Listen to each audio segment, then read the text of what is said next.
Fala aí, pessoal, sejam muito bem-vindos a mais um episódio aqui do Tudo Sobre Ações. Para você que não me conhece, meu nome é Bruno Rosolini, apresento aqui esse programa. E para você que não conhece, basicamente a gente vem aqui, faz análises direto ao ponto de empresas que vocês dão a sugestão aqui nos comentários do vídeo. Então, por favor, vem aqui embaixo, coloque o seu comentário e coloque, às vezes, o nome de uma empresa ou até o ticker aqui na Bolsa de Valores, porque eu coloco na fila para fazer os outros episódios. Se você não tiver nenhum tipo de sugestão, é simples, você vem aqui no comentário e escreve um valeu, um obrigado, um oi, qualquer coisa que você escrever ajuda muito a divulgar aqui o canal da Genial e a divulgar, obviamente, também o programa, beleza? Bom, antes de fato começar, o vídeo de hoje vai ser um pouquinho diferente, tá? Primeiro, a gente vai fazer um comparativo, na verdade, entre as três empresas que a gente tem do setor de papel e celulose, Irani, Suzano e Klabin. Ah, Bruno, por que você vai fazer isso? Porque a sugestão de vocês foi já falar de Klabin e de Irani. Só que qual que é o problema, pelo menos agora no curto prazo? A gente não tem uma recomendação oficial pela Genial. Então eu não conseguiria fazer o vídeo te dando ali se você tem que comprar, vender ou manter aquela ação no final do vídeo. Por isso que eu decidi, por enquanto, para começar a gente tratar dessas empresas, fazer um comparativo aqui entre indicadores dessas empresas. Eu acho que vai ser bem legal, até para você entender um pouco como interpreta e para você começar a pensar e depois no futuro aí decidir se investe ou não. Certo? Me siga nas redes sociais, Bruno Rosolini lá no Instagram, Bruno Rosolini aqui no YouTube, é só colocar meu nome, você vai achar meu canal. E mais do que isso, siga também a Genial lá no Insta, que a gente sempre posta conteúdo, tá? Todos os dias tem muita coisa. E siga aqui no YouTube, se você não for inscrito, é só clicar no botão. Bom, aqui na minha tela, eu vou usar a tela diferente dessa vez, tá?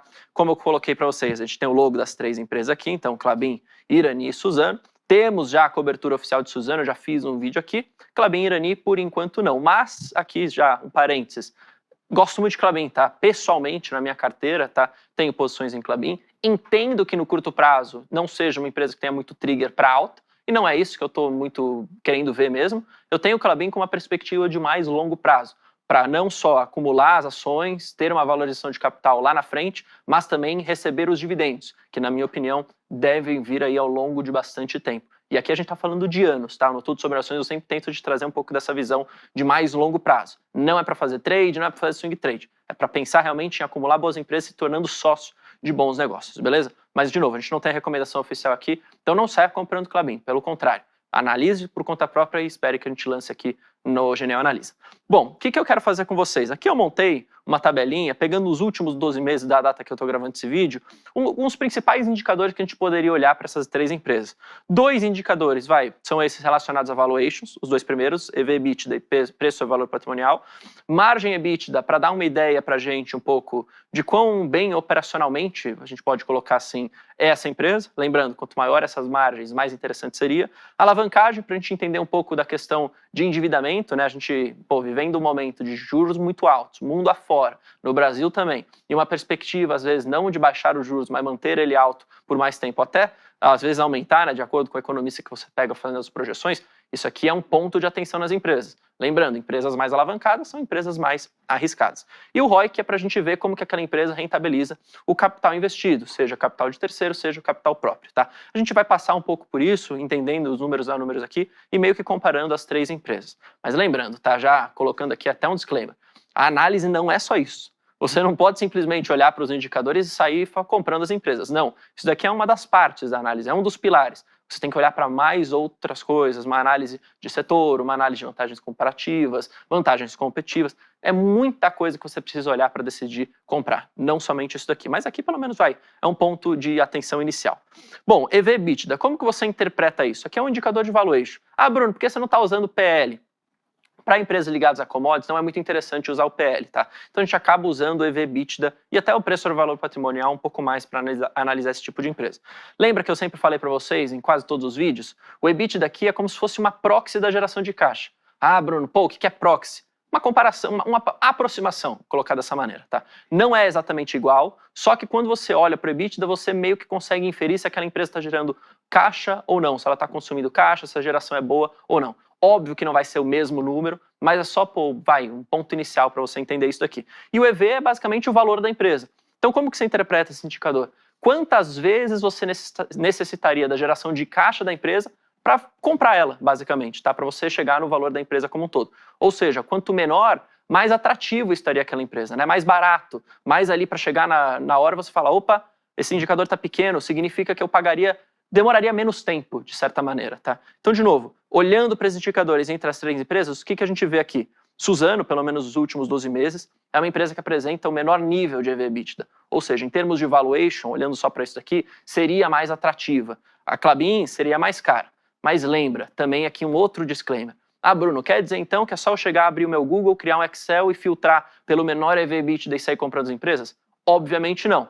Às vezes existem sim empresas que estão baratas e de fato elas são oportunidades para você sair comprando, porque são bons negócios, mas por uma razão macroeconômica muitas vezes as ações estão amassadas, mas você pode ter às vezes empresas que são baratas porque elas precisam ser. São negócios ruins, negócios que não crescem, negócios que perdem espaço, então o mercado de certa forma sempre antecipa isso, então você precisa ficar muito ligado. O preço sobre o valor patrimonial, como é que a gente interpreta isso daqui? Quantas vezes a empresa negocia acima ou abaixo do valor do seu patrimônio? O que isso significa? Se uma empresa negocia com PVP acima de 1, é porque o mercado está pagando um prêmio, ou seja, ela está pagando de certa forma um pouco mais caro. Quando está abaixo, né, ou seja, 0,5, 0,8, é que o mercado está negociando com desconto, ou seja, está pagando menos aquela empresa naquele momento do que o valor do patrimônio. Significa que há uma oportunidade, então, você sair comprando todas as empresas de PVP abaixo de 1? Claro que não. De novo, uma empresa boa pode sim ser oportunidade, mas pode ter empresas ruins que negociam abaixo do valor patrimonial porque simplesmente ninguém quer mesmo. A empresa passa por problemas, não rentabiliza direito capital, tem margens ruins, está perdendo market share, está muito endividada, está prestes a ir à falência. Então é sempre bom você ir meio que mastigando um pouco esses conceitos antes de tomar a sua própria decisão. Olhando para esse indicador, nós vemos que Irani, pelo menos nos últimos 12 meses, apresenta um menor nível ali de preço sobre valor patrimonial, negociando a 1,2 vezes. Klabin é que tem o mais prêmio, né, 1,76. Mas por que isso? Vamos pensar um pouco. Veja, a Klabin é uma empresa que tem muita vantagem competitiva, é uma empresa que tem muita presença, é uma empresa que diversifica muito, é uma empresa que está investindo muito em projetos que podem fazer com que a capacidade dela aumente e depois ela ganhe mais market share. Ganhando mais market share, o que isso significa? Vai vender mais, vai ter mais receita, vai gerar mais caixa, vai distribuir mais dividendo. Então, normalmente, empresas premium acabam negociando mesmo mais, enfim, acima do valor patrimonial. Seria muito cômodo e seria, na verdade, uma grande oportunidade a gente ver uma empresa muito premium negociando abaixo do valor do book, que é o preço-valor patrimonial, né, como o pessoal chama em inglês. Aí, margem EBITDA, o que a gente tem que olhar? Podemos colocar, quão eficiente é a empresa na sua operação, quão eficiente ela também na sua geração de caixa. Podemos interpretar dessa maneira, tá? Perceba, são margens altas em todas as empresas, 40% para a Klabin e para a Irani, 58% para a Suzano. Suzano tem aqui sim um mérito, é uma ótima empresa também, a gente tem a recomendação aqui. Qual que é o grande diferencial, se eu puder colocar, entre Suzano, Irani e Klabin? Suzano paga pouco dividendo. É uma empresa que não tem, pelo menos intrínseco na sua estratégia, distribui muita renda passiva. Ela mantém aquele dinheiro em caixa para reinvestir em projetos, para continuar crescendo, o que é super válido. Agora, para uma estratégia de renda, onde você quer receber a renda passiva, talvez não seja uma boa opção no setor de papel celulose. É por isso que, pessoalmente, eu acabo escolhendo para o Klabin. Apesar de continuar investindo, apesar de ser uma empresa que também cresce, ela acaba distribuindo um pouco do seu lucro, acaba distribuindo um pouco do seu caixa. E, de novo, para mim isso é bom, porque a minha estratégia é uma estratégia de renda. Alavancagem. Aqui acho que é um ponto de atenção muito interessante também. Lembrando, esse indicador dos últimos 12 meses, dependendo do time que você pegar, vai ser diferente isso daqui, mas só para você entender um pouco da interpretação. Basicamente, quanto maior a alavancagem, mais arriscado a empresa teria. Bruno, como é que eu calculo essa alavancagem? Como que eu chego nesse número aqui que você colocou na tela? Pego a dívida líquida da empresa, que é basicamente a dívida bruta, tudo que ela tem de endividamento, tiro o que ela tem de caixa de disponibilidade, acaba chegando na dívida líquida. E aí a gente divide isso daí pelo EBITDA. Ou seja, quantas vezes você precisaria da geração de caixa para honrar com seus compromissos, tá? Ou seja, pagar ali toda a sua dívida líquida, que é o que sobra tirando o seu caixa. Quanto menor esse indicador, menos alavancado, ou seja, menos arriscada nesse sentido estaria a empresa. Perceba, a gente vê Irani aqui basicamente a uma vez. Não é uma alavancagem muito alta. Desse destaque um pouco mais alto para Suzano, destaque um pouco mais alto para Klabin. Dependendo do horizonte que você pegar de tempo, essa alavancagem até vai aumentar um pouquinho, tá? Tem gente que até já coloca alguns indicadores de, Klabin a 2,40, 2,70, mas o que você tem que entender além de só olhar para o indicador? Perceba primeiro como que é o setor. Então, alguns setores trabalham normalmente com alavancagem mais alta. Mais do que isso, qual que é o momento da empresa? Lembra, Klabin, por exemplo, trazendo o exemplo aqui, é uma empresa que está passando por ciclo de investimento. Está investindo na Puma 2, tem um projeto de investir, um novo projeto chamado Projeto Figueira, e isso necessita de capital mesmo. Então, nesses momentos, a empresa vai ficar mais alavancada mesmo. O que você tem que entender é se ela tem a capacidade de cumprir sempre com as suas obrigações e não entrar numa bola de neve decadente ali de, às vezes, não conseguir simplesmente pagar a sua dívida e, às vezes, até entrar numa recuperação judicial, até aí a falência. Não é o caso de Klabin, não é o caso de Suzano, não é o caso de Irani, mas só deixando aqui um pouco do exemplo para vocês.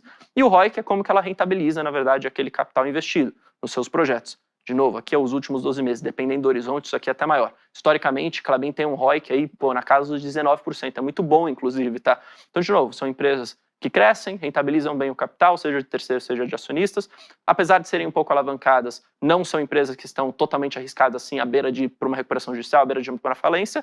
E, de novo, são momentos difíceis de mercado, pelo menos no curto prazo, para o setor de papel e celulose, mas que, de acordo aí com a sua própria análise, você tem que pensar nisso, às vezes é uma boa oportunidade para você comprar boas empresas a bons preços. Beleza? Bom, eu espero que vocês tenham gostado desse vídeo. Lembrando, tá? Aqui é mais com um cunho um pouco mais educacional, para a gente entender um pouco como que a gente olha para os indicadores. Não é para você sair comprando nenhuma das empresas, a gente não tem a recomendação oficial nem de Klabin nem de Irani, só que é mais para te ajudar um pouco a pensar. O pessoal sugeriu, eu decidi trazer aqui para vocês. Se vocês tiverem alguma sugestão de trazer mais empresas nesse estilo, fazer comparativo entre outros setores, trazer mais indicadores, coloca aqui embaixo que eu faço o vídeo para vocês, sempre com essa intenção de ajudar. Beleza? Tamo junto, um forte abraço, valeu, falou, até o próximo episódio. Fui!